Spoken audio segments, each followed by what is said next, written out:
The ANC will hold its January 8 statement at Moruleng Stadium in the North-West this Saturday. The annual pilgrimage also marks the party's anniversary and will be addressed by President Cyril Ramaphosa, who will set the political agenda and outline the party's priorities for the year. The ANC will be seeking to regain ground lost during the 2024 national and provincial elections. For more on this, we're joined by Professor Kedibone Phago, who's a governance expert at North-West University. Prof, good to have you on the program this evening. So the ANC is marking its anniversary amid concerns over a poor service delivery and also declining electoral support. How do you assess the significance, especially of these celebrations, in terms of restoring public confidence? Good evening, Nhlanhla. Thank you for having me. I think you are raising very important questions here of governance, questions of service delivery. The question of ANC in government, has a lot of contradictions, in my view. So firstly, what we see is that the ANC, for me, seems to be like it's still a very strong brand that is still very popular amongst South Africans. And I think this is partly why we see that they have some, strongholds, provinces like the North-West, Limpopo, and the Eastern Cape. I think those are so far the three provinces where the brand is still very strong, and that they are very much aware that there is no opposition party that can contest them on the ground. And probably this is why they are coming to North-West.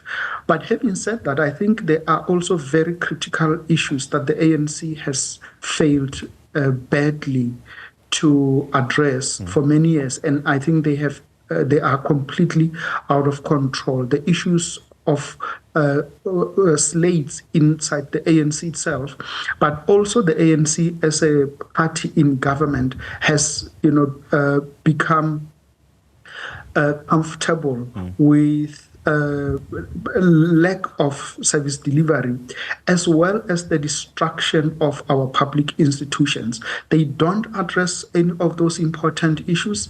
And, from the interview that and the clip that you just showed with the ANC spokesperson talking about passing by the chief and, giving a cow, I think it's sad. And these things need to be criticized because if community members are suffering, we don't have public infrastructure, we don't have access to reliable running water, to reliable electricity, schools, and then they are handing out cows. So you can begin to see that their priorities are really elsewhere and not where South Africans' expectations are at the moment. And with that said, Prof, with the ANC receiving only, 40% of the national vote in 2024, how much of this decline would you attribute to service delivery failures versus broader political shifts and emerging opposition parties that we see? It's definitely centered at that their electoral decline is actually centered on the lack of service delivery. What we have seen is that in cases where the ANC has actually performed or seemed to be delivering, they have actually received a lot of support. In fact, the classic example was the Thabo Mbeki's second presidency when he was elected for the second time. It was the only time ever that the ANC received a two-thirds majority, and that was because the middle class, especially the black middle class, believed in not only in the brand of the party, but also the fact that there were material benefits of the middle class, that our public institutions were functional, were operational, and were optimal. But since they are not trusted at all, our public institutions, that actually has reflected on the performance of the ANC during the election.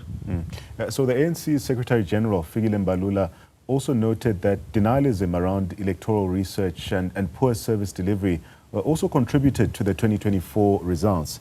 How does the party's internal acknowledgement of these issues, Prof., how does it shape its 2026 election strategy, according to you? It doesn't. I think it's inherent in them. What we have seen them doing over many years, and they continue to do that, is that they use a lot of rhetoric and sometimes outright lies. And I think this is why citizens have become more alert on making sure that they do not vote for the party, because if you walk around our townships, our towns, our cities, you will see a lot of infrastructure decay. No mayor, no MEC or premier or president has become accountable to the public. And I think they need to not stop talking, but we need to see a lot of deliveries. And because they are incapable of delivering, unfortunately, the only thing they've been offering and continue to offer is rhetoric and lies. Also interesting for me is that the ANC has implemented a 4-phase campaign strategy, laying the foundation, Mahlome, Siyanqoba, for instance, and now call to vote. From a governance perspective, Prof, which phase is most critical to translating strategy into tangible results on the ground? It's funny because it is not necessarily about the current political tactics, because those are internal ANC dynamics that really do not mean anything to citizens.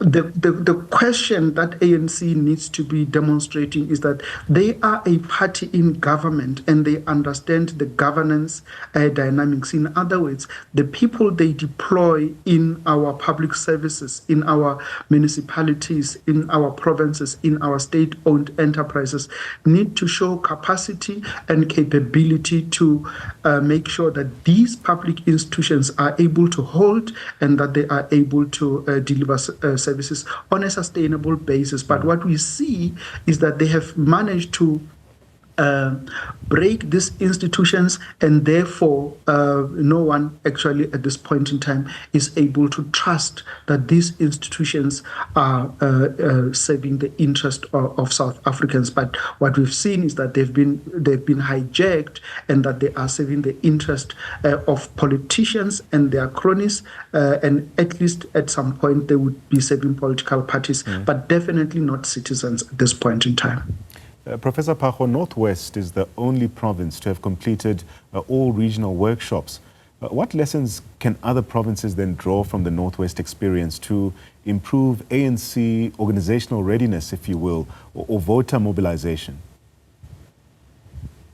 Look, Ntanda, from a governance perspective, that does not help anyone with anything. The citizens' interest is to want to be assured that municipalities are functional, and that when we go and pay our rates and taxes, that we get the best service delivery, that we are not going to stand on queues for hours on end without services, and that the kind of attitude that we are receiving from some of the employees, that it is professional. So I think it is not really going to be helpful to judge the performance or the standing of the party on the basis of the technical questions and this grandstanding issues that are coming on board. But we want to see optimal institutions that are reliable and that care for South Africans. I think it is only from that basis that we would be able to trust and believe that the government works for the people, but not for the leaders or those who are close to them. Right. Maybe let's speak about this more broadly. In a context where voter sentiment is strongly influenced by visible service delivery, Prof, how realistic is it then for the ANC to regain lost support if immediate government action on delivery remains very limited? And I think that is, for me, what the ANC should be grappling with. It's a very important question. And I believe that ANC currently is still a very strong brand as a party, based on its history, on its founding fathers. So this still continue to be very popular and resonate amongst many South Africans. But I think it is many of its leaders and, of course, its rank and file people that have continued to tear apart the party and its brand in front of South Africans, and at the same time they are expecting South Africans to vote for them and support them. So I think they need to reflect more deeply about their relationship with the society and their relationship with public institutions. So they need to really make sure that they also keep each other accountable. So in other words, if they do have a deployee, that deployee needs to make sure that they really adhere to our laws and that they serve the country and not themselves. So what we've seen is that they are able to easily enrich themselves and enrich their cronies, while the institutions that they are based are suffering, that they are not functional, and in some cases they are not even able to pay salaries on time. We've seen letters issued by municipal managers in some cases in North-West that they are unable to pay salaries. And so if these things are going to perpetuate, it means that the party is going to continue to take a knock. In fact, we have seen some of the latest poll indicating that the overall polls are saying ANC is around 30% and DA is around 31%. So, and it tells us that they may know what the problem is, but they are incapacitated to address the problem at hand. Yeah.